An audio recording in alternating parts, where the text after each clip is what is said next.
Ahojte, takže poďme si predstaviť, ako sa programuje v Scratchi. Úplne len úvodná lekcia. Poprvé si musíme otvoriť stránku Scratchu. Urobíme to, že si napíšeme scratch.meet.edu alebo to nájdete aj v odkaze pod videom. Keď sme v Scratchi, tak si dáme tvoriť.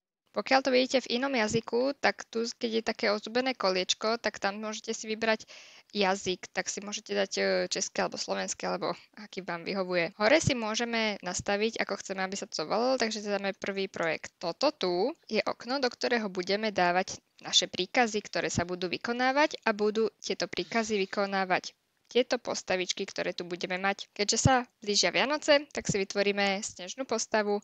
Takže keď si klikneme na postavu 1, túto mačku, dáme tento kôš. Pýta sa nás to, či to chceme naozaj deletnúť, dáme yes. Musíme si vytvoriť novú postavu. Nadídeme na výber postavu myšou a máme tu niekoľko možností.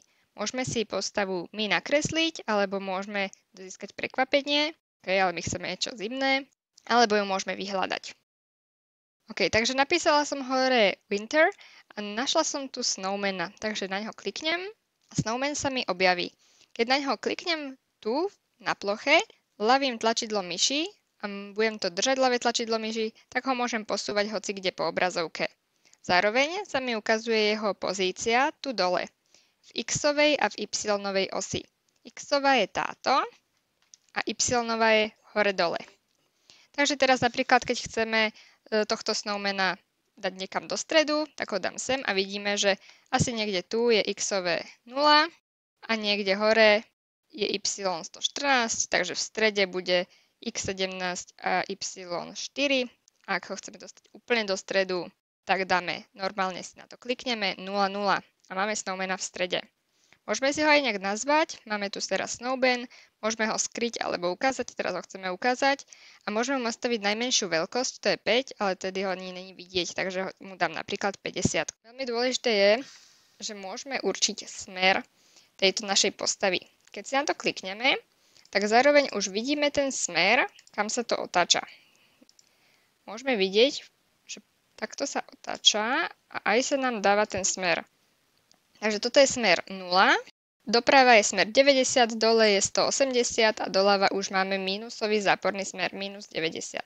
Keď chceme, aby napríklad išiel snehuliak doľava, tak teraz sa nám obráti hore hlavou. Keď klikneme na tieto dve šípočky, tak to bude zrkadlenie. Teraz sa nebude otáčať dole hlavou, ale pekne doprava a doľava. Keby sme si klikli na toto, tak sa nám zastaví otáčanie na tom jeho pôvodnom. Ja chcem toto. Nastavím si teraz smer 90. Keď chcem nejak mu dávať príkazy, tak vlastne túto vľavo si môžeme vyberať príkazy. Kliknem si na to myškou, ľavou, zoberiem to dovnútra. A teraz tento príkaz on nevykoná. Ale keď na ňo klikneme na tento príkaz, pozerajme sa na Snowmana teraz, klikám na príkaz a on mi odchádza. Odíde mi až tak ďaleko, že ho nevidíme. Chcela by som, aby sa vlastne objavil tu vpredu, takže dáme skoč na a keď nevieme ešte, ktoré sú to presne súradnice, tak si ho zoberieme, objaví sa tu a buď sa nám vtedy presne aktualizuje skoč na, sám aktualizuje podľa toho, kde on práve je, alebo si to môžeme tuto napísať tie súradnice, ktoré tam máme. Teraz, ak bude tu, kliknem na skoč na, tak mi skočí sem a môžem dať dopredu a teraz, keď klikám na dopredu a potom skoč na, tak môžem s ním ísť hocikoľko dopredu a znova s ním preskočiť naspäť. Môžem ísť s ním dopredu aj o viac kusov, napríklad o 60 krokov dopredu. Kliknem na to a ide. Teraz, keď klikám viackrát, tak už sa mi vlastne neposúva o 60 kusov vždycky. Pretože on vždycky urobí, že skočí a posunie sa o 60. A keď na to kliknem znova, tak znova skočí a posunie sa o 60. Takže urobí vlastne tieto dva príkazy za sebou a preto sa vždycky pohne iba sem. Existuje tu také niečo ako štart, vlajka, zelená. To nájdeme v udalosti pri kliknutí na vlajočku. Keď to teraz pripojíme a dáme zelenú vlajku tu hore, tak sa nám vlastne spustia tieto príkazy. Čo sa teraz stane? Chcem, aby pri kliknutí na zelenú vlajku skočil na 196, minus 196 a minus 131, to je tu, a posunul sa dopredu o 60 krokov. To je tu. Spravme si teraz súťaž, ako sa dostaneme napríklad k nejakému zimnému niečomu, napríklad k zimnej vločke. Takže vytvoríme si ďalšiu postavu. Napíšem si sem Winter Snowflake. A chceme, aby sa ten snehuliak dostal k našej Snowflake. Dám si ju trošku menšiu, napríklad sem. Pozor, keď mám zakliknutú Snowflake, tak vlastne robím príkazy pre túto vločku, ale my chceme sa pohybovať so Snowmanom, takže si musíme tu kliknúť na Snowmana a už znova môžeme ísť s ním. Môžeme teraz skúšať nejakých dopredu, napríklad teraz posuniem dopredu o 60, potom o 60, to znamená dokopy o 120, takže kliknem, už bude tu. Alebo môžeme kľudne na toto kliknúť, dať delete a sem napísať 120, enter a znova kliknem na vlajku a posunie sa mi na to isté miesto. Teraz chcem, aby sa dostal k vločke, takže najskôr sa potrebuje dostať sem dole pod vločku. Môžeme to urobiť tak, že budeme skúšať, že koľko krokov sa približne on dostane pod tú vločku, tak napríklad 300.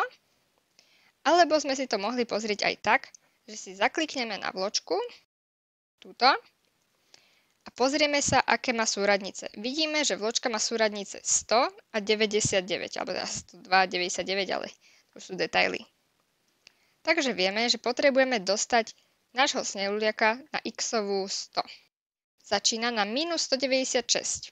Takže keď si dáme kalkulačku, minus 196 na x-ovom plus 300 krokov, ktoré on urobí, je 104. Takže bude mať 104 na x-ovom. My sme povedali, že vločka má 102. No tak to bude približne takisto. Alebo ak by sme chceli presne, tak z 104 musíme 2 odpočítať. Takže to je podobné, ako by sme z 302 odpočítali. Takisto to dostaneme, takže spravíme 298. Tak a teraz sa náš snowman, keď klikneme na zelenú vlajku, dostane na x-ovú 102. Lebo minus 196 plus 298 sa rovná 102. Tak. Teraz chceme, aby sa snowman dostal k vločke. Urobíme to tak, že ho otočíme. Môžeme si najskôr vyskúšať, ako funguje otáčanie. Môže sa otočiť doprava, alebo sa môže otočiť doľava. Ibaže my sme si teraz vypli otáčanie, takže to nebude na ňom vidieť, takže si ho ešte raz dám otáčať, aby sme videli tú zmenu. Takže keď ho dám otáčať doprava, to je šipka doprava, tak sa nám bude otáčať o týchto 15 stupňov. Alebo šipka doľava, a bude sa nám otáčať o 15 stupňov. Taktiež sa to zobrazuje tu v smere. Takže my potrebujeme, aby sa nám otočil napríklad takto. A teraz môže ísť dopredu. Odtiaľto môže ísť znova dopredu. Takže keď teraz dáme 10 krokov dopredu, môžeme si to vyskúšať, tak už by sa tam mal dostať. Okay, takže toto je taktika, takže skúsme. Zoberieme pri kliknutí na a teraz čo sa stalo? Skočilo to najprv sem a išlo to dopredu o 298 krokov. Ale my sme ho nechali, že bol natočený týmto smerom. Tým pádom on nešiel dopredu sem, ale išiel dopredu sem. Ešte raz si to ukážeme. Klikneme, je takto natočený a teraz sme spravili choď dopredu, takže preto sa dostal sem. Takže čo my musíme urobiť? Keď on skočí sem, tak potrebujeme ho najskôr nasmerovať, aby išiel doprava a nie hore. Takže mu dáme smer, nastav smer 90. To je smer, takto môžeme si to pozrieť, keď nevieme. Chceme, aby išiel týmto smerom. Takže mu nastavíme smer 90. Takže teraz, keď klikneme, tak ho to tam dá a nastavím mu smer 90. Teraz už môže ísť dopredu o 298 krokov, ako sme to vypočítali. Potrebujeme, aby sa otočil. Chceme, aby sa otočil sem, čo je 0 stupňov smer, takže mu to môžeme dať, alebo buď ho môžeme otočiť od 90 a aby sa otočil doľava o 90, potom bude na 0, alebo môžeme aj nastav smer 0 a potom bude tiež na 0. Takže keď na to teraz klikneme, tak sa nám dostane sem. Teraz už len chceme, aby sa dostal k vločke, čo urobíme tak, že zoberieme kroky a môžeme vyskúšať, alebo si to môžeme aj vypočítať, takže zistíme, kde je. Takže snowmana máme na minus 131, vločka y je na 99 a my potrebujeme zistiť vzdialenosť medzi týmito dvoma. To zistíme tak, že z minus 131 si spravíme kladné číslo, lebo chceme zistiť vzdialenosť a vzdialenosť nemôže byť záporná. Takže si z toho spravíme 131 a 99. Dokopy to sčítame a zistíme vzdialenosť. Vzdialenosť medzi 131 a minus 131 a 99 je 230. Takže teraz, keď máme snowmana tu, kde je, a dáme mu dopredu o 230 a klikneme na zelenú vlajku, tak sa presne jeho y bude rovnať tomu, čo sme vypočítali zo snowflakeu a aj jeho x sa bude rovnať snowflakeu. Takto sa dostal presne náš snowman do stredu vločky. Vyskúšaj si, či aj ty vieš dostať snowmana k vločke. Nájdeš odkaz na tento projekt pod videom na YouTube, takže si na to klikni.